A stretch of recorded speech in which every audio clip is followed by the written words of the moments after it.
muslimin, para pendengar radio Radio Muslim Jogja di 1467 AM dan juga di www.radiomuslim.com. Alhamdulillah kita kembali berjumpa di hari Sabtu pagi ini, yakni acara rutin kita kajian parenting, kajian pendidikan anak secara Islami bersama Ustadz Abu Salma Muhammad Hafizullah Ta'ala, melanjutkan pembahasan beberapa pertemuan sebelumnya Sobat Muslim ya, yakni mengajarkan anak tauhid. Insya Allah di pertemuan ke-10 ini akan kita simak dan dengarkan materi dari pertanyaan keempat, yakni pembahasan hal pertama yang diperintahkan Allah, yakni adalah kufur terhadap tauhid dan hanya beribadah kepada Allah Ta'ala. Nah Sobat Muslim, seperti biasa di kesempatan pagi ini, setelah sesi materi, insya Allah kita akan lanjutkan di sesi tanya jawab.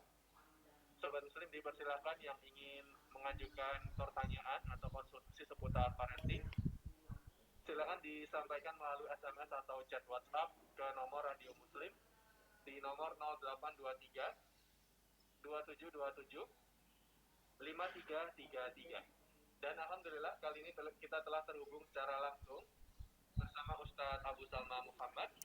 Kita sapa terlebih dahulu beliau. Assalamualaikum Ustadz. Waalaikumsalam warahmatullahi wabarakatuh.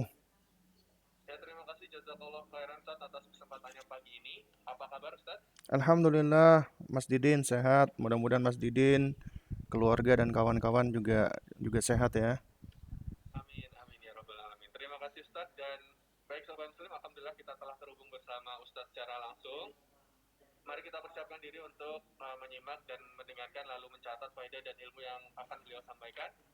Lalu jangan lupa Sobat Muslim, bagi yang ingin mengajukan pertanyaan bisa sampaikan ke nomor 0823 2727 5333. Baik, bagi Sobat Muslim yang ingin mendapatkan e-booknya juga, buku panduan yang digunakan oleh Ustadz di kesempatan pagi hari ini dan pertemuan berikutnya, insya Allah Sobat Muslim juga bisa hubungi nomor kami tadi di nomor 0823 2727 5333. Baik, kita simak dan dengarkan kajian yang akan kita dengarkan dari Ustadz Abu Salma Muhammad. Kami dari studio mengucapkan selamat mendengarkan kepada Ustadz. Kami persilakan Ustadz. Tayyib, syukran, jazakumullah khair, barakallahu fikum. Bismillah, innal hamdalillah nahmaduhu wa nasta'inuhu wa nastaghfiruh wa natubu ilaih wa na'udzu billahi min syururi anfusina wa min sayyiati a'malina. Man yahdihillahu fahuwal muhtad wa man yudlil falan tajid lahu waliyan mursyida. Asyhadu an la ilaha illallah wahdahu la syarika lah wa asyhadu anna Muhammadan abduhu wa rasuluh la nabiyya ba'dahu amma ba'du. Allahumma salli ala Muhammad wa ala ali Muhammad kama sallaita ala Ibrahim wa ala ali Ibrahim wa barik ala Muhammad wa ala ali Muhammad kama barakta ala Ibrahim wa ala ali Ibrahim innaka Hamidum Majid, amma ba'du. Taib. Sobat-sobat muslim yang dimuliakan Allah Subhanahu wa taala, alhamdulillah di pagi hari ini kita diperkenankan Allah Subhanahu wa taala untuk dapat bersua kembali melanjutkan kajian kita, ya, kajian yang membahas sebuah risalah yang bermanfaat yang ditulis oleh Syekhul Islam Muhammad bin Abdul Wahhab rahimahullahu taala, yang berjudul Ta'limus Sibyan At-Tauhid, mengajarkan anak-anak tauhid. Dan ini adalah ya perkara penting yang wajib dipahami dan diajarkan kepada anak-anak, setiap anak-anak. Ya, ini adalah suatu hal yang mutlak. Dan alhamdulillah dari risalah atau e-book ini, ya, bagi yang belum punya bisa mengunduhnya ya di website radiomuslim.com ya. Jadi di situ ada e-book PDF-nya. Dan kita di kesempatan ini akan melanjutkan dari pembahasan yang kemarin, masih soal rabi, pertanyaan yang keempat ya. Jadi pertanyaan yang keempat ini adalah pertanyaan yang memang pendek, tapi jawaban yang diberikan oleh Syekh untuk kita ajarkan kepada anak-anak kita adalah jawaban yang panjang. Sehingga untuk membahas pertanyaan yang keempat ini ya, kita memang memerlukan memerlukan beberapa sesi ya. Jadi kita tidak bisa langsung dalam satu sesi kita selesaikan semuanya ya.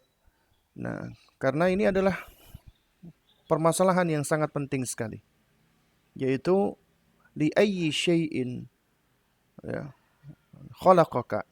Untuk apa Allah menciptakan Anda? Untuk apa Allah menciptakan kamu? Ini adalah pertanyaan yang penting sekali ya. Jadi ini adalah pertanyaan yang akan menjadi motivasi ya, dan juga akan menjadi motor pendorong bagi setiap manusia yang memahami hal ini. Karena manusia yang tahu, yang ngerti bahwasanya dia ternyata di dunia ini ya, Allah Subhanahu wa taala ciptakan, kemudian dilahirkan oleh ibunya, keluar dari rahim ibu-ibu mereka, itu bukan sekedar hanya hidup, lalu kemudian menikah, makan, minum, tidur, meninggal dunia, selesai. Tidak ya. Tapi di situ ada tujuan besar, ada tujuan utama, yang mana tujuan ini yang akan bisa menggerakkan manusia untuk mendapatkan kebahagiaan. Karena tentunya kita sebagai manusia, kita menginginkan kebahagiaan. Hidup di dunia ini, apalagi nanti di akhirat ya. Dan kebahagiaan ini sejatinya tidak akan bisa diperoleh oleh manusia. Maksudnya kebahagiaan sejati. Kalau kebahagiaan sementara mungkin banyak orang bersenang-senang, bahagia sementara. Setelah itu langsung dirinya mengalami kekhawatiran-kekhawatiran, kegelisahan-kegelisahan, dan yang semisalnya. Tapi bagi orang-orang yang beriman dan dia memahami bahwasanya fungsinya, tugasnya, hidupnya di muka bumi ini ada suatu misi, tujuan yang utama, dan dia selalu berusaha untuk strict berada di atas tujuannya tersebut, dia berusaha untuk berjalan di atas misinya tersebut, maka hal itu yang akan mendorong dirinya selalu berada di atas jalan dalam rangka untuk menuju kepada Rabb-nya, kepada Tuhannya. Sehingga dia akan mendapatkan keteguhan, kemantapan, kekokohan yang mana ini akan mendrive menuju kepada as-sa'adah, menuju kepada kebahagiaan dia. Dia akan mendapatkan ketenangan, ketentraman, kedamaian, yang mana ini juga merupakan bagian dari kebahagiaan. Karena nggak mungkin orang bahagia dalam kondisi dia gelisah, dalam kondisi dia bingung, dalam kondisi dia bersedih, tidak. Tapi bahagia itu akan didapatkan dengan adanya ketenangan, ketentraman, ya, kemantapan, kekokohan, dan yang paling utama dari itu semua adalah keimanan. Ya, jadi keimananlah yang akan membuahkan kebahagiaan yang sebenarnya. Nah, sobat muslim yang dimuliakan Allah Subhanahu wa taala. Syekh Muhammad bin Abdul Wahhab rahimahullahu taala di pertanyaan yang keempat ya, sebelumnya ya, tentang pertanyaan agar supaya kita mengajarkan anak kita mengenal Rabb-nya, mengenal penciptanya, mengenal pemiliknya, mengenal penguasanya, mengenal pengaturnya, yaitu Allah Subhanahu wa taala. Lalu kemudian juga di pertanyaan yang berikutnya juga sudah dijelaskan tentang ya, bagaimana supaya kita manusia dan juga kita bisa mengajarkan anak-anak kita mengenal Tuhan mereka. Bagaimana caranya? Supaya mereka bisa kenal dengan pencipta mereka. Maka di pertanyaan yang keempat ini, maka ini adalah di antara salah satu perkara yang inti, yang mendasar. Yaitu apa? Untuk apa kita diciptakan Allah? Untuk apa Allah menciptakan kita? Gak mungkin kita diciptakan tanpa ada tujuannya. Dan tujuan yang paling utama adalah sebagaimana diterangkan Syekh di sini adalah li'ibadatihi, untuk mengibadahi Allah. Wahdahu la syarikalah. Allah semata, tidak ada sekutu, tidak ada partner baginya.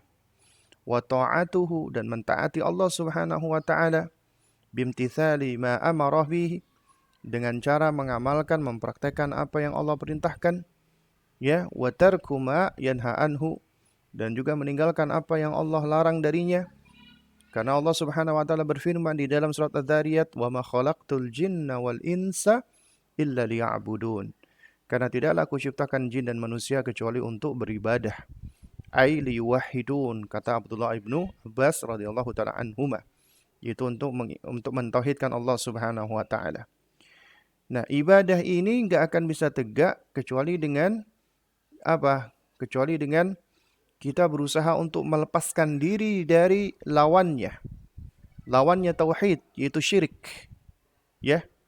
Dan syirik itu adalah kezaliman yang paling besar, dosa yang paling besar yang tak akan diampuni oleh Allah Subhanahu wa taala apabila tidak bertaubat di dunia ini. Dan ini juga sudah kita bahas bahwasanya innahu man yusyrik billahi faqad haramallahu alaihi aljannata wa ma'wahu an-nar. Sesungguhnya siapa yang berbuat syirik menyekutukan Allah di muka bumi ini, maka Allah akan haramkan baginya surga dan tempatnya adalah neraka. Dan juga ya, karena sudah diterangkan di pertemuan-pertemuan yang lalu tentang hakikat daripada syirik dan juga hakikat daripada ibadah. Dan juga di dalam penjelasan tentang ibadah itu adalah ismun jami'un likulli ma yuhibbuhullahu wa yarda minal aqwali wal a'malil batina wa dhahira.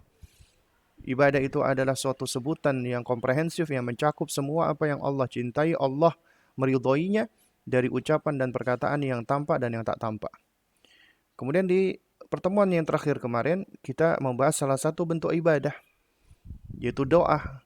Karena doa memang ini merupakan ya substansi daripada ibadah-ibadah yang ada. Nah, oleh karenanya makanya Syekh di sini membawakan sebuah hadis, tapi hadis yang dhaif, yang lemah sebenarnya. Ad-du'a'u mukhul ibadah. Meskipun secara makna adalah benar. Dan yang sahih adalah hadis ad-du'a'u huwal ibadah. Doa itu adalah ibadah itu sendiri. Nah, dan insyaallah kita di kesempatan ini kita akan melanjutkan, yaitu bagian yang terakhir dari pertanyaan yang keempat ini. Dan ini adalah perkara yang penting sekali, yaitu ya mengajarkan kepada anak-anak kita agar mereka memahami tauhid sehingga mereka berusaha untuk melaksanakan kewajiban tersebut yang merupakan haknya Allah yang paling tinggi. Kemudian mereka harus memahami tentang syirik dan juga harus berlepas diri dari taghut.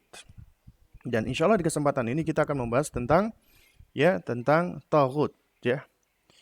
Yaitu wajibnya kita kufur terhadap taghut. Jamaah sekalian, sobat-sobat muslim yang dimuliakan Allah Subhanahu wa taala. Qala al-muallifu rahimahullahu taala, penulis yaitu Syekhul Islam Muhammad bin Abdul Wahhab rahimahullahu taala, beliau berkata, wa awwalu ma faradallahu ala ibadihi al-kufra bit-taghuti wal iman billahi.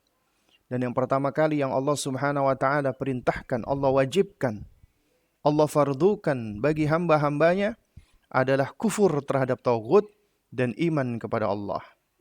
Kalau kita perhatikan di sini ada dua kata yang saling ya berlawanan, kufur dan iman. Dan inilah kesempurnaan. Yaitu apa? Bahwasanya keimanan kita kepada Allah tidak akan sempurna apabila tidak diiringi dengan mengkufuri taghut. Bahkan keimanan kita kepada Allah tidak akan sah apabila kita tidak mengkufuri taghut. Demikian pula ya kewajiban kita untuk mengkufuri taghut agar kita bisa mendapatkan keimanan yang benar, keimanan yang sahih dan keimanan yang sempurna. Ya. Allah Subhanahu wa taala berfirman sebagaimana disebutkan oleh Syekhul Islam Muhammad bin Abdul Wahhab sebagai dalilnya, dan ini adalah kelebihan beliau. Setiap kali beliau memaparkan sesuatu, beliau enggak pernah lepas menyebutkan dalilnya, menyebutkan hujahnya. Ini mengajarkan kita ya, sobat-sobat muslim, agar kita selalu bersikap kritis ilmiah. Artinya, apapun yang kita dapatkan, ucapan, perkataan siapapun yang mengucapkan, maka kita harus kritis. Kritisnya adalah harus kita timbang. Ada enggak dalilnya? Ada enggak hujahnya? Dan dalil itu dan hujjah itu adalah qala Allah wa qala Rasulullah sallallahu alaihi wasallam, yaitu firman Allah dan firman-Nya Rasulullah sallallahu alaihi wa ala alihi wasallam. Ya, qala ta'ala, kata Syekh, Allah Subhanahu wa taala berfirman, "Wa laqad ba'atsna fi kulli ummatin rasulan an i'budullaha wajtanibut taghut." Surat An-Nahl ayat 36. Ya. Kata Allah Subhanahu wa taala, sungguh kami telah utus fi kulli ummatin, pada setiap umat. Ketika Allah Subhanahu wa taala menyebutkan fi kulli ummatin, artinya ini menyeluruh untuk semua umat. Karena kata kullu di sini diikuti dengan isim nakirah, yaitu kata benda yang indefinitif. Ini maknanya artinya semua umat itu pasti semuanya sudah diutuskan oleh Allah Subhanahu wa taala para rasul kepada mereka atau para nabi kepada mereka. Dan ini termasuk bagian dari rahmat Allah, rahmatnya Allah. Kasih sayang Allah kepada hamba-hambanya. Allah uji kita di muka bumi ini, tapi Allah nggak biarkan kita begitu saja. Ya, Allah Subhanahu wa taala berikan kita, ya, yaitu ada jalan-jalan kebahagiaan, jalan-jalan keselamatan. Ya, Allah sudah terangkan jalan-jalan tersebut. Dan Allah berikan kita kemampuan untuk khiyar, untuk memilih. Makanya kita makhluk yang mumayyiz. Ya. Nah, tinggal kita ingin memilih sesuai dengan fitrah kita, iman kita, dan akal sehat kita, ataukah kita lebih memilih sesuatu yang lebih didominasi oleh hawa nafsu kita, syahwat kita, ya, atau akal kita yang liar, yang tidak tunduk kepada wahyu Allah Subhanahu wa taala. Allah Subhanahu wa taala begitu sangat rahmahnya kepada hamba-hambanya sehingga Allah turunkan Al-Qur'anul Karim. Allah utus para nabi dan rasul. Ini adalah nikmat yang paling besar yang Allah Subhanahu wa taala karuniakan kepada hamba-hambanya. Allah turunkan Al-Qur'an yang merupakan kalamnya, merupakan firman-Nya, yang akan menjadi manual, yang akan menjadi pembimbing, yang akan menjadi petunjuk bagi siapa saja yang ingin selamat di dunia ini. Allah ciptakan dunia ini. Allah lebih tahu tentang apa yang ada di dalamnya. Allah tahu apa yang dapat menghantarkan kepada keselamatan dan Allah tahu apa yang akan menghantarkan kepada kebinasaan. Allah ciptakan pula manusia. Allah sudah berikan kepada kita semua manusia, yaitu alat-alat instrumen untuk bisa belajar mengetahui, untuk bisa menimbang, untuk bisa bernalar. Allah sudah berikan itu semua. Ya. Nah, tinggal mana yang akan dipilih oleh manusia? Apakah mereka ingin memilih jalan kebaikan, jalan keselamatan, jalan kebenaran? Ataukah mereka akan memilih jalan kebinasaan, jalan kehinaan, jalan kesengsaraan? Ya. Nah, karenanya suatu hal yang adil, dan ini merupakan keadilan Allah yang sempurna, Allah tidak akan mengazab, Allah tidak akan menyiksa, Allah tidak akan menghukum hamba-hambanya, kecuali hamba-hambanya itu sudah datang kepada mereka, para nabi dan rasul, ataupun orang-orang yang memperingatkan mereka. Ya. Nah, karenanya Allah Subhanahu wa taala tegakkan hujah ini, walaqad ba'atsna fi kulli ummatin rasulan. Allah utus pada setiap umat itu seorang rasul. Apa tugasnya rasul itu? An ibudullaha wajtanibut taghut. Mereka menyeru kepada setiap umat itu agar mereka beribadah kepada Allah, menyembah Allah semata dan menjauhi taghut. Ya, untuk meninggalkan dan menjauhi taghut, kufur dari taghut. Nah, jadi sobat-sobat muslim yang dimuliakan Allah Subhanahu wa taala, kita ini orang-orang Islam mu'minu billah. Kita mengimani Allah Subhanahu wa taala dan kita sekaligus kafir, tapi kafir terhadap taghut. Artinya apa yang dimaksud dengan taghut? Diterangkan oleh Syekhul Islam Muhammad bin Abdul Wahhab rahimahullahu taala. Wa taghut, yang dimaksud dengan taghut adalah ma'ubida min dunillahi, ya, ma'ubida min dunillahi, ya, au asyaitan wa taghut. Ya, taghut itu adalah segala sesuatu yang disembah selain Allah, atau syaitan, atau taghut itu sendiri. Ya, ya. Ini Syekh di sini menyebutkan kembali, ya, taghut, ya, wal kuhana, atau tukang-tukang sihir, ya. Kemudian juga wal munajjim, yaitu ya ahli astrologi, ya, beda dengan astronomi. Astronomi adalah orang yang ahli atau orang yang mempelajari tentang benda-benda luar angkasa. Jadi mereka hanya mempelajari fenomena-fenomena yang ada di luar angkasa. Itu ahli astronomi. Tapi kalau astrologi adalah orang yang mempelajari ya kayak semacam apa bintang-bintang dan yang semisalnya, kemudian dikaitkan dengan apa? Dengan garis hidup manusia. Ya. Nah, ini adalah termasuk dukun, ya. Dan juga sama ketika mereka membuat semacam zodiak, ya. Zodiak bagi manusia. Semacam bulan Agustus Leo, bulan April apa Aries dan seterusnya. Ini zodiak. Ini adalah berangkat dari astrologi. Dan ini adalah ilmu yang haram. Ya, ilmu yang tidak boleh dipelajari dan tidak boleh ilmu tersebut dibaca, dipelajari. Karena kita nggak boleh haram. Kita membaca hal-hal yang seperti ini. Misalnya kita baca di website atau di Facebook atau yang semisalnya, tiba-tiba muncul nongol di laman Facebook kita. Ketika kita tahu, oh ini astrologi, langsung tutup ya atau langsung geser. Ya, biasanya akan muncul. Anda lahir di bulan April, Anda seorang Aries, hari ini Anda akan mendapatkan ini dan itu. Lalu kemudian akan ada hal-hal yang ini dan seperti itu. Ya, ini semua adalah termasuk bagian dari kesyirikan. Maka kita harus waspadai. Ya.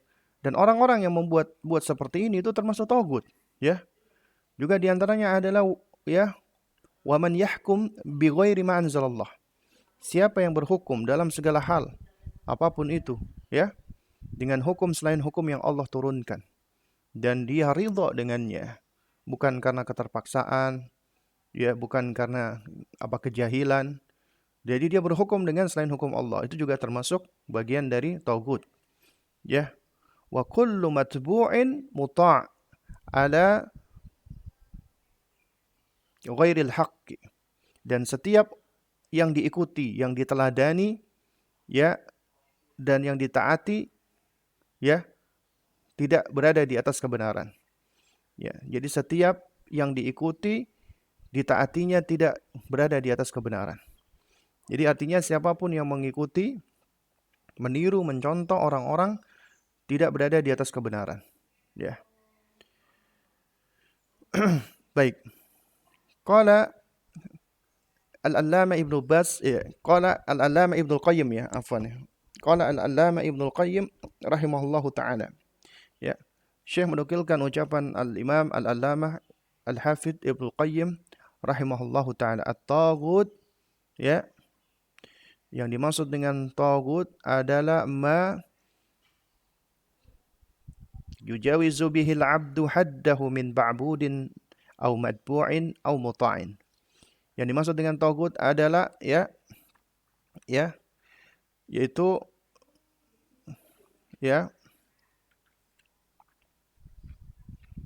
segala sesuatu yang melampaui batas yang dilakukan oleh seorang hamba terhadap segala sesuatu yang mereka sembah atau yang mereka taati atau yang mereka ikuti, ya.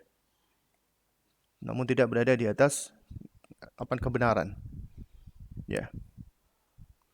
Jadi taghut adalah apa? Ma yujawizul abdu, ya. Ini di buku apa nama terjemahannya, ini ada kesalahan sedikit, ya. Kesalahannya adalah nukilan ucapan Al-Hafidz Ibnu Qayyim yang teks Arabnya keliru, ya. Jadi ini ya, bukan kalimat ini, ya. Jadi kalimat yang ucapannya Al-Hafidz Ibnu Qayyim rahimahullah taala adalah ya at-taghut ma yujawizu bihil abdu haddahu min ma'budin au matbu'in au muta'in. Ya. Taghut adalah segala sesuatu yang melampaui batas yang dilakukan oleh seorang hamba terhadap yang disembahnya, yang diikutinya atau yang ditaatinya. Ya. Nah, di sini Syekh Muhammad bin Shalih Al-Utsaimin rahimahullah taala ketika mengomentari ya ucapan Al-Allamah Ibnu Qayyim rahimahullah taala, beliau mengatakan bahwasanya yang dimaksud dengan yang diibadahi, diikuti dan ditaati adalah selain dari orang-orang saleh. Karena sebenarnya makna tauhid yang paling dakik adalah, ya ini definisinya sudah benar, yaitu ma ubida min dunillah. Ya, segala sesuatu yang disembah selain Allah atau ditaati atau diikuti, wa huwa radin. Ya, dan yang diikuti, disembah itu atau ditaati selain Allah itu dia ridha dengannya. Dia rela dengannya, dia senang dengannya. Maka itu tauhid. Tapi apabila yang disembah, yang diikuti, yang ditaati tersebut tidak ridho, maka tidak boleh dikatakan sebagai tauhid. Makanya orang-orang soleh yang disembah tidak boleh dikatakan tauhid. Demikian pula Nabi Isa alaihissalam. Ya, Nabi Isa alaihissalam yang disembah dijadikan Tuhan, maka tidak boleh kita katakan Nabi Isa adalah tauhid karena beliau tidak ridho. Ya. Adapun mereka yang menyeru, mengajak seperti Fir'aun alaihi la'natullah ketika didakwai oleh Nabi yang mulia Nabi Musa alaihissalam, dia mengatakan, ya, wa ana rabbukumul a'la, aku adalah Rabbmu yang paling tinggi. Ya. Maka beliau adalah tauhid yang paling besar di muka bumi ini. Ya, demikian pula Abu Jahal. Ya, bahkan Abu Jahal dikatakan adalah Fir'aun ya umat ini. Ya, alaihi la'natullah. Ya, karena dia menyeru dan mengajak agar manusia itu fanatik dan mengkultuskan dirinya.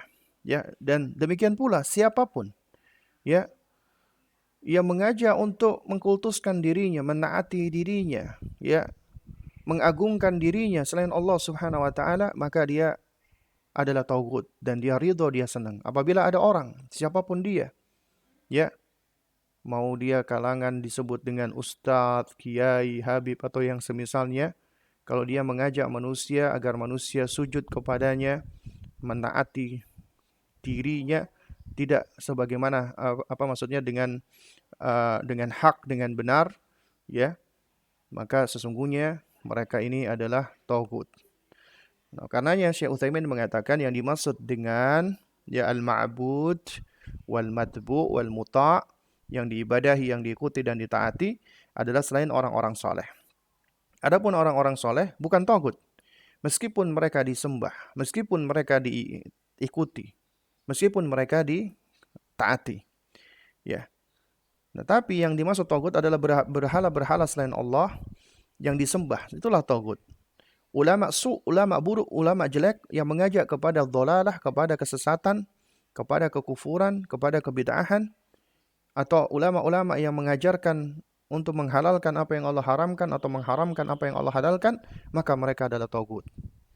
Jadi kalau ada ulama-ulama, ya, yang menghalalkan khamar, yang menghalalkan zina, yang menghalalkan apa-apa yang Allah haramkan, maka mereka adalah tauhid, ya. Dan juga orang-orang, ya, yang menipu, memperdaya penguasa-penguasa kaum muslimin agar bisa keluar dari syariat Islam, maka mereka lah tauhid. Karena mereka semua ini adalah orang-orang yang melampaui batas. Dan tauhid itu secara asal adalah orang-orang yang melakukan perbuatan mentogho, ya. Ya. Dan ini juga Allah sebutkan wa amma man togho, ya. Wa amma man togho wa athara al-hayata ad-dunya. Adapun orang-orang yang melampaui batas dan lebih mendahulukan kehidupan dunia, ya. Ya, maka mereka ini adalah orang-orang yang mendapatkan keburukan ataupun kebinasaan, ya. Baik. Sobat muslim yang dimuliakan Allah Subhanahu wa taala, ya.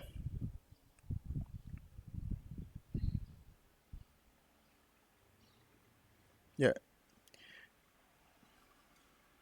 Itu tadi, ya, di dalam surat An-Nazi'at, ya. Di dalam surat An-Nazi'at Allah Subhanahu wa taala berfirman, ya, fa amma man tagha wa athara al-hayata ad-dunya fa innal jahima hiyal ma'wa. Ya, adapun orang-orang yang melampaui batas dan kemudian mereka lebih mendahulukan kehidupan dunia dibandingkan kehidupan akhirat, fa innal jahima hiyal ma'wa, maka neraka jahim adalah tempat kedudukannya kelak nanti. Wa amma man khafa maqama rabbi wa naha an-nafsa 'anil hawa.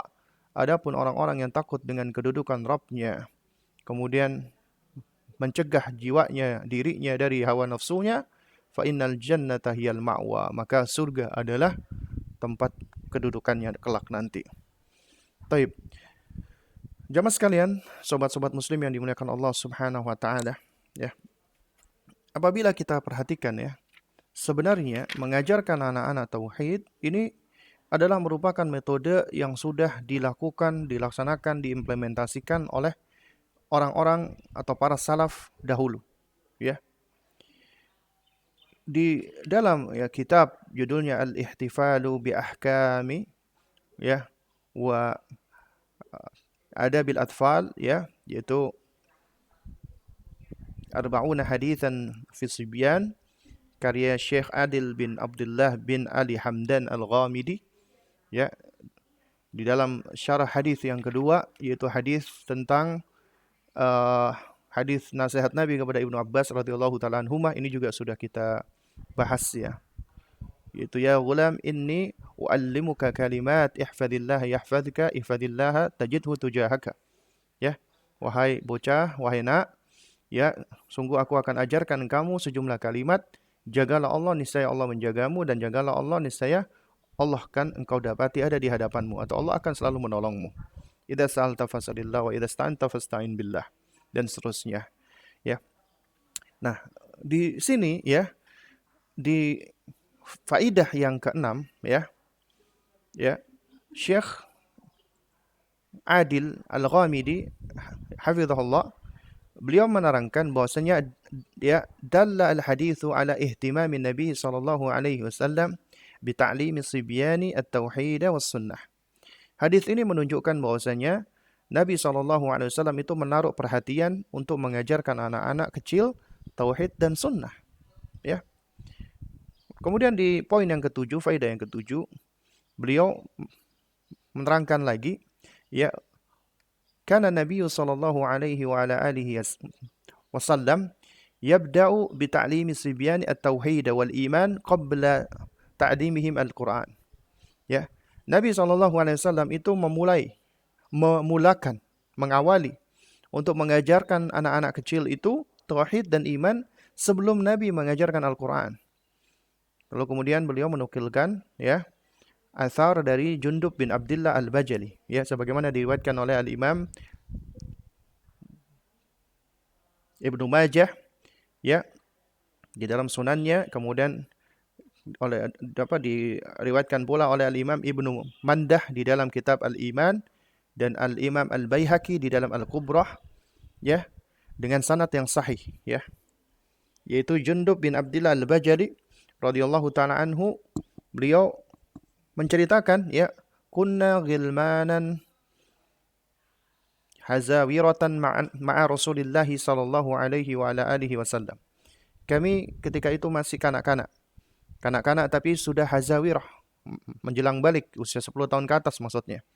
Kami bersama dengan Rasulullah sallallahu alaihi wasallam. Kemudian kata beliau, ya, fayu'limunal iman qabla al-Qur'an. Ya. Beliau mengajarkan, ya.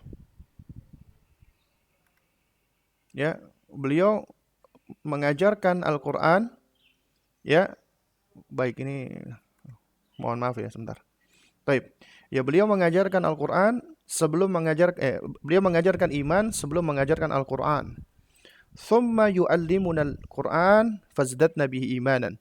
Kemudian beliau mengajarkan kami Al-Quran sehingga bertambahlah keimanan kami. Ya. Nah, kemudian beliau mengatakan fa innakum al-an, ya,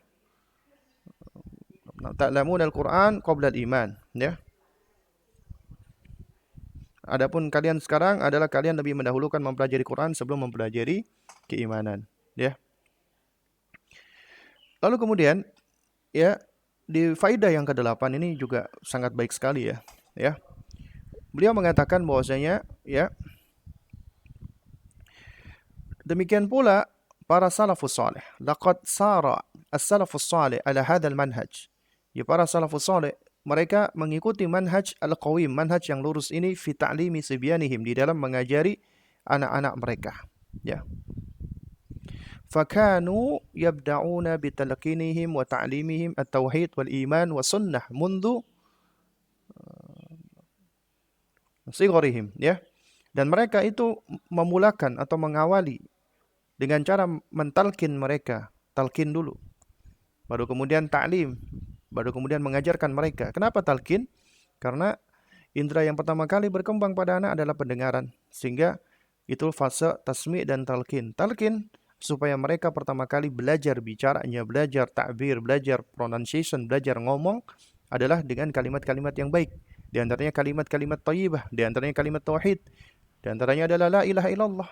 Dan mengajarkan mereka setelah itu diajarkan maknanya, artinya at-tauhid wal iman was sunnah mundu sigharihim, ya.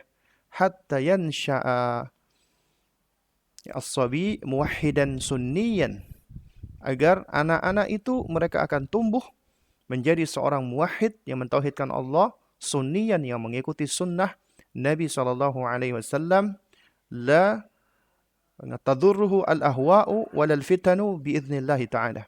Ya, dan mudah-mudahan tidak akan mencederainya, tidak akan mempengaruhinya, ya, yaitu hawa-hawa nafsu dan fitnah, dengan izin Allah Subhanahu wa taala. Lalu kemudian disebutkan di sini ada sebuah athar, ya, dari Ishaq bin Abdullah, ya, dari neneknya Ummu Sulaim. Jadi Ishaq bin Abdullah ini adalah cucunya Ummu Sulaim. Siapa Ummu Sulaim? Ummu Sulaim adalah ibunya Anas bin Malik. Ya. Ya. Jadi dari dari neneknya yang bernama Ummu Sulaim, annaha amanat bi Rasulillah, bahwasanya Ummu Sulaim itu beriman kepada Rasulullah.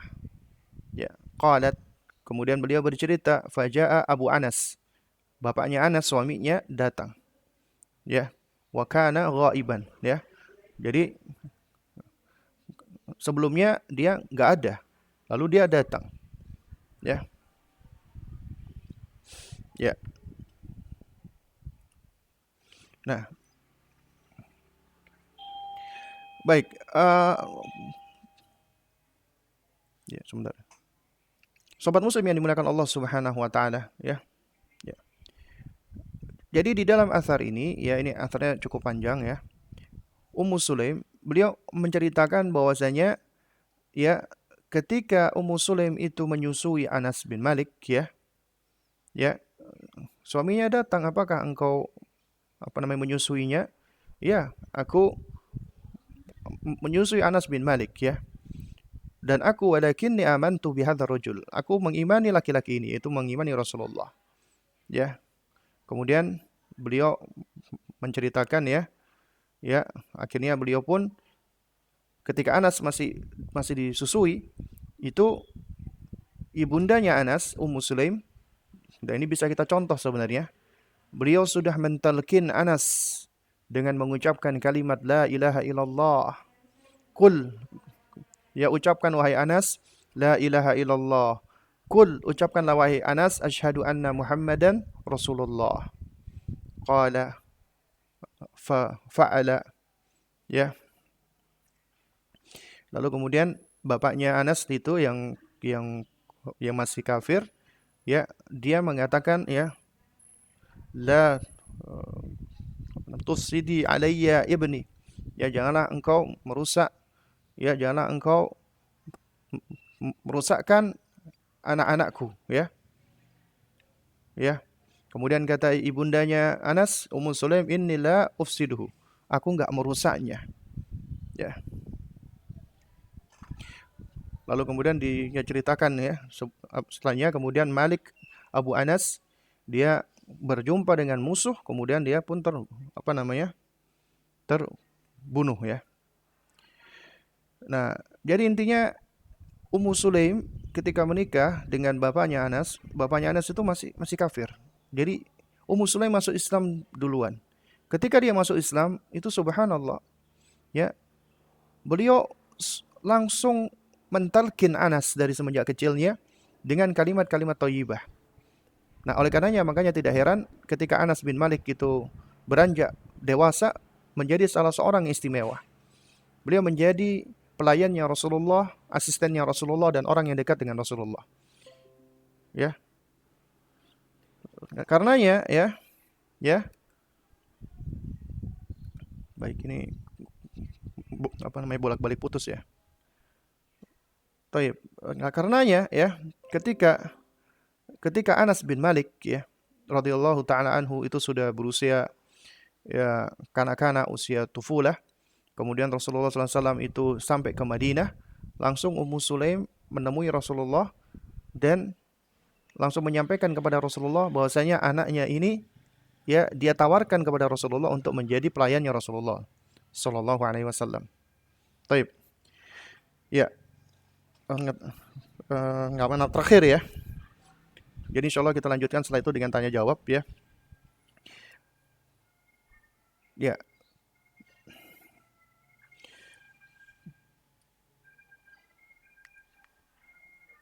Ya, taib.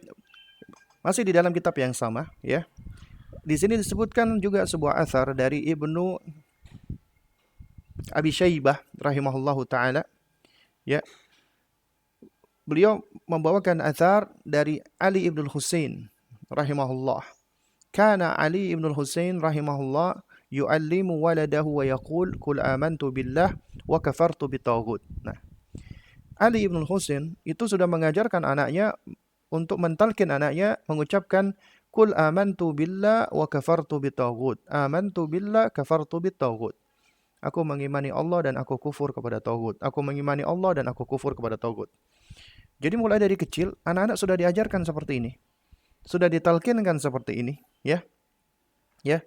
Yaitu apa? Yaitu mengucapkan amantu billah wa kafartu bitaghut, ya. Lalu kemudian juga dari Ibrahim An-Nakhai rahimahullahu taala, ya. Beliau menceritakan kanu yastahibbuna awwala ma yufsah yakni as-sabi an yu'allimuhu la ilaha illallah sab'a marat fayakunu dhalika awwalu ma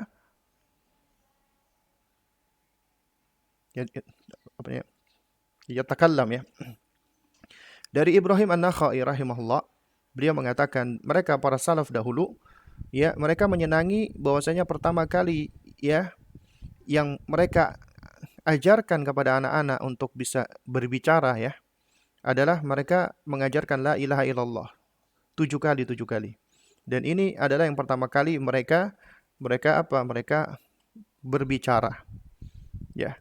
Nah, oleh karenanya makanya Al-Hafidz Ibnu Qayyim rahimahullahu taala di dalam Tuhfatul Maudud ya, beliau juga mengatakan ya, fa idza kana ya waktu nutqihim, ketika anak itu sudah waktunya berbicara, maka kata beliau ya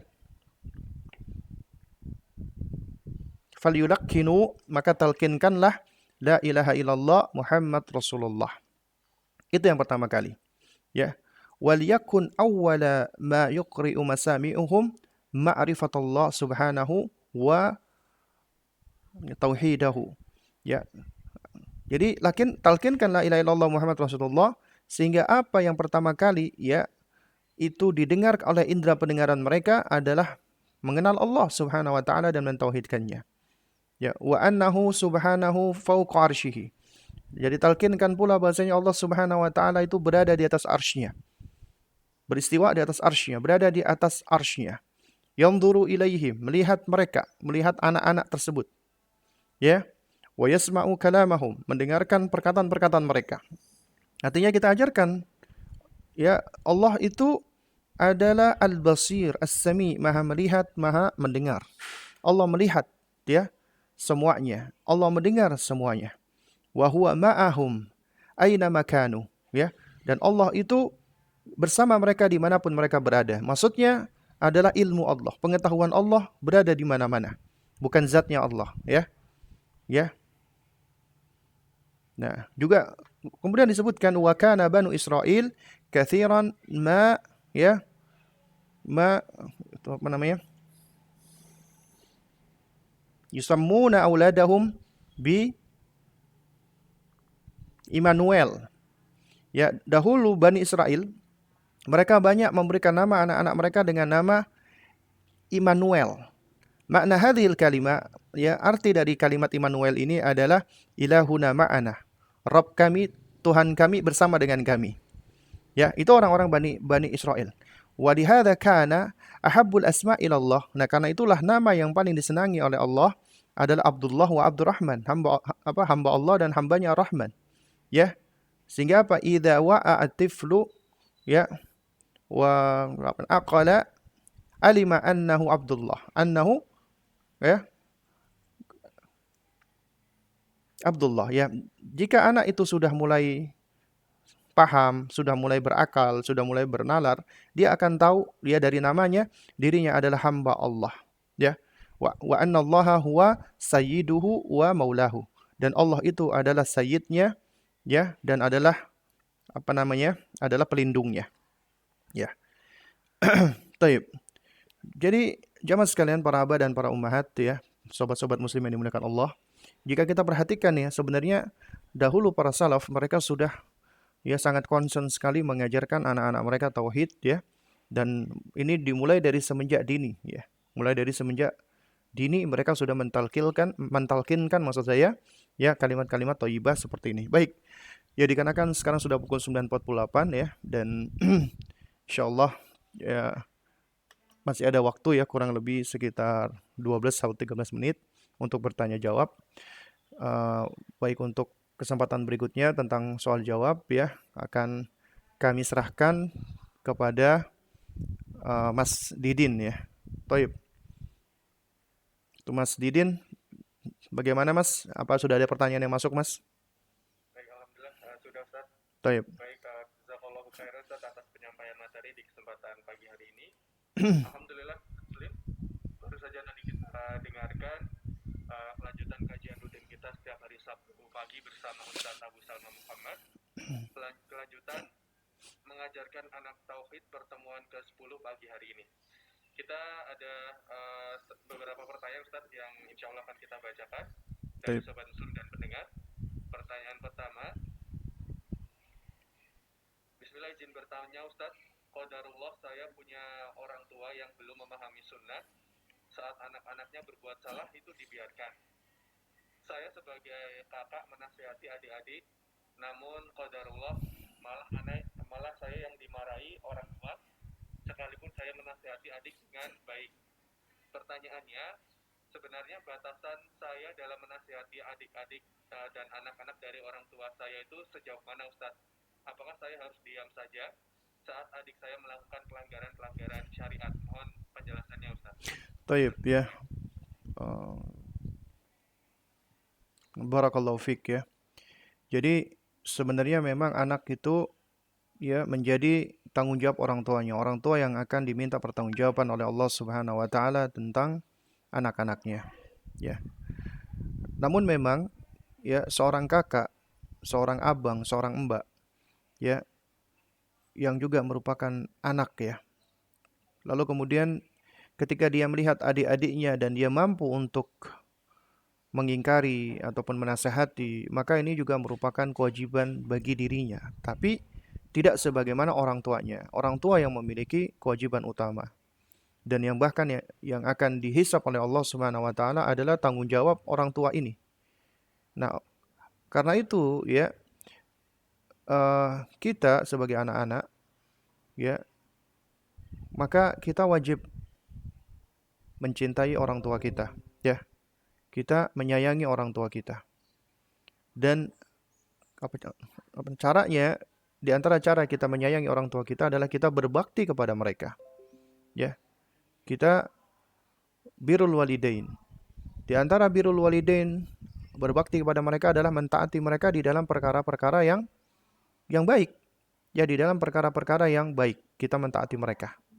Adapun di dalam perkara-perkara ya yang sifatnya kemaksiatan atau menyelisihi, maka kita tidak boleh mentaati mereka, tapi tetap kita wajib berbuat baik, ya.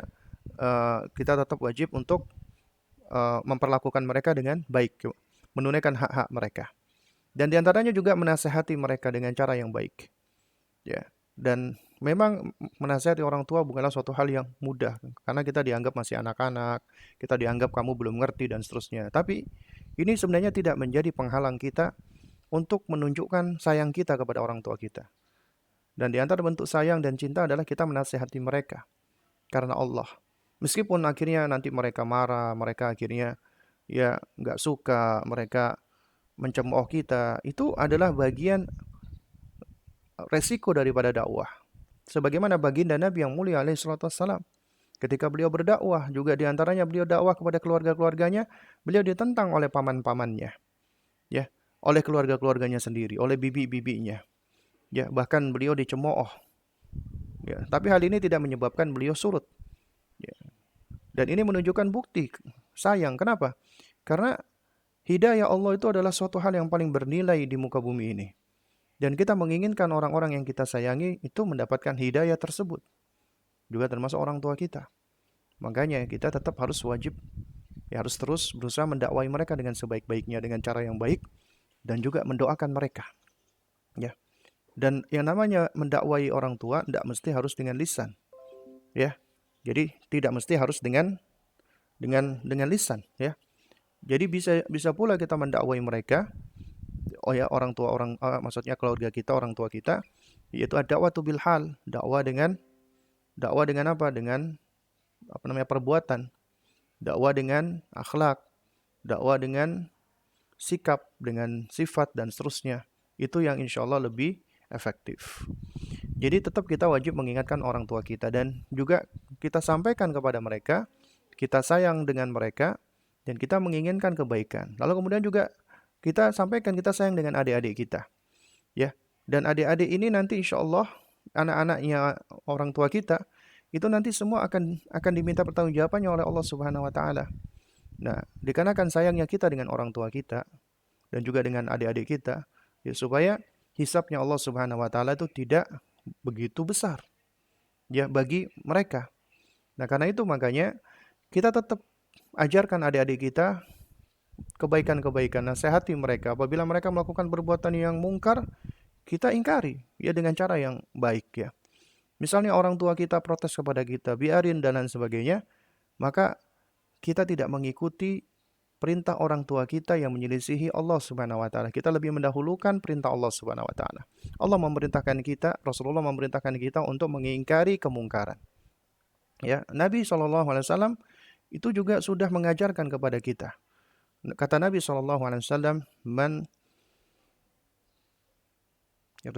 yatra'a minkum munkaran, ya, siapa di antara kalian yang melihat, ya, kemungkaran, ya, maka pertama kali adalah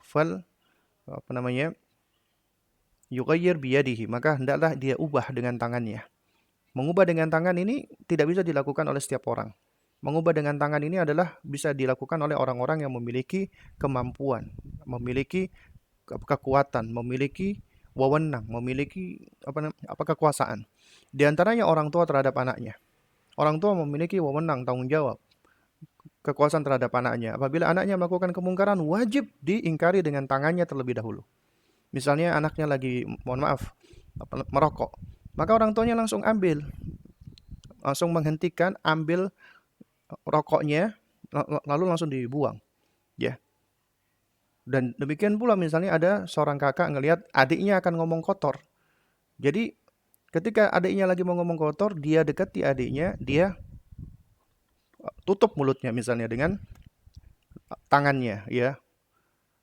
Tapi dengan cara yang baik, ya, bukan dengan cara dibekap dengan kasar, tidak. Baru kemudian ingkari dengan lisannya. Kita sampaikan itu perkataan yang tidak baik, itu perkataan yang dibenci Allah, itu perkataan yang enggak disukai oleh manusia pula, itulah, ya. Nah, tapi kalau ini semua belum mampu kita lakukan, maka minimal kita wajib mengingkari dengan hati. Dan ini adalah adhaful iman, adalah selemah-lemahnya iman, ya. Nah, jadi kalau ditanya sejauh mana batasan saya sebagai kakak boleh mengingkari adik, boleh menasihati adik, adalah sejauh mana antum mampu untuk memberikan nasihat, antum mampu untuk memberikan saran-saran, antum mampu untuk mengingkarinya, maka lakukan itu. Dan kita nggak usah khawatir kita dicemooh, kita dihina, kita dijelekkan, kita dimarahi, kita diomeli, karena itu merupakan konsekuensi daripada dakwah. Dan Luqman alaihissalam diantaranya ketika menasihati putranya, menasihati anaknya maksud saya, untuk ya untuk bisa menjadi ya anak yang soleh. Ya, dan ini Allah abadikan di dalam surat Luqman dari ayat ke-13 dan seterusnya. Di antara yang dinasihatkan Luqman kepada anaknya adalah apa? Ya, adalah beliau memerintahkan anaknya untuk salat, ya. Ya, untuk salat, kemudian wa'mur bil ma'ruf wanha 'anil munkar. Kemudian beramar ma'ruflah dan nahi mungkarlah, wasbir ala ma'asabak. Kemudian bersabarlah atas segala apa yang menimpa kamu. Luqman ngerti bahwasanya setelah dia memerintahkan anaknya untuk sholat, kamu perlu beramar ma'ruf, kamu perlu nahi mungkar. Karena ini merupakan kewajiban. Dan ini merupakan ya sarana untuk membentuk imunitas bagi diri kita dan anak-anak kita. Apabila anak-anak Anda ingin mendapatkan imunitas yang kuat, agar tidak mudah dipengaruhi oleh lingkungan yang jelek, ajarkan mereka untuk menjadi orang yang berani beramar ma'ruf nahi mungkar, kemudian bersabar atas semua apa yang akan menimpa mereka. Ya wallahu taala alam bisawab. Baik Ustaz, jazakallahu khairan atas jawaban dan penjelasannya. Selanjutnya kita bacakan lagi pertanyaan, satu lagi pertanyaan Ustaz. Baik. Ustaz, ini dari hamba Allah di Palembang. Sebelumnya maaf menanyakan di luar pembahasan, bagaimana jika suami tidak mendukung istri dalam berpakaian syar'i dan suami mendukung istri berpakaian-pakaian yang banyak motif. Bagaimana hukumnya Ustaz? Apakah saya mengikuti kehendak suami karena takut saya tidak menghargai suami? Itu bagaimana hukumnya Ustaz? Mohon penjelasannya Ustaz. Baik. Bahwasanya menaati suami itu adalah perkara yang wajib bagi seorang istri, dan suami merupakan salah satu pintu surga bagi seorang wanita. Ini suatu hal yang tidak dipungkiri, ya. Jadi ya istri wajib menaati suami, tapi di dalam perkara-perkara yang ma'ruf, di dalam perkara-perkara yang mubah, di dalam perkara-perkara yang tidak menyelisihi syariat, di dalam perkara-perkara yang tidak mengandung maksiat, maka istri wajib menaati suami. Tapi apabila suami menghendaki istri, memerintahkan istri, menyuruh istri, yang mana di dalamnya itu mengandung keburukan, mengandung kemaksiatan, mengandung kejelekan, mengandung ya hal-hal yang menyelisih syariat, maka enggak boleh taat kepada suami dalam perkara tersebut. Meskipun kita tetap wajib harus berbuat baik dan bersabar dengan suami. Kita wajib lebih mendahulukan perintah Allah Subhanahu wa taala dan perintah Rasulullah sallallahu alaihi wa ala alihi wasallam. Baik. Berkenaan dengan pertanyaan penanya, maka di sini sebenarnya ada beberapa perincian. Yang pertama, ya, jika yang dimaksud oleh penanya, ya, suami itu menghendaki supaya istri berpakaian dengan pakaian yang bermotif misalnya. Ya. Baik. Jadi, yang pertama harus kita pahami adalah ya, berpakaian dengan pakaian syar'i, dengan hijab syar'i itu adalah kewajiban setiap muslimah. Artinya muslimah wajib untuk menutupi auratnya dengan sempurna. Ya. Dan di antara kesempurnaan itu adalah ya pakaiannya harus lebar, tidak membentuk tubuh, menutupi dadanya, ya. Kemudian tidak transparan dan seterusnya. Lalu kemudian juga di situ ada poin kesempurnaan, yaitu apa? Adalah pakaian-pakaian yang tidak menarik mata untuk dipandang. Seperti misalnya banyak motif, ya. Ya, yang malah menghiasi. Yang mana ini sebagian ulama tetap ya menghukuminya dengan hukum yang haram karena malah menimbulkan fitnah. Ya, yang mana pakaian itu fungsinya adalah menutupi perhiasan wanita, tapi ini malah menjadi perhiasan mereka. Sehingga dikhawatirkan malah menimbulkan fitnah. Ya. Nah, intinya apabila motif-motif itu adalah hal-hal yang sangat mencolok, bisa menimbulkan fitnah dan seterusnya, maka kita nggak perlu menaati suami di dalam perkara seperti itu. Itu poin pertama. Kemudian poin yang kedua, ya, jika yang dimaksud di sini adalah misalnya hanya motif-motif yang nggak begitu tampak dan mungkin memang suami senang dengan hal tersebut, ya, maka tentunya, ya, jika motif tersebut adalah tidak membentuk tubuh, maksudnya tidak menjadi fitnah, misalnya di hijab kita atau pakaian kita, misalnya di bagian lengannya saja, bagian sedikit tuh ada motif bunga atau yang semisalnya. Jadi sesuatu yang tidak begitu wadih, tidak begitu terang, ya. Ya, jadi ya dalam hal ini kita boleh untuk mengikuti suami, ya.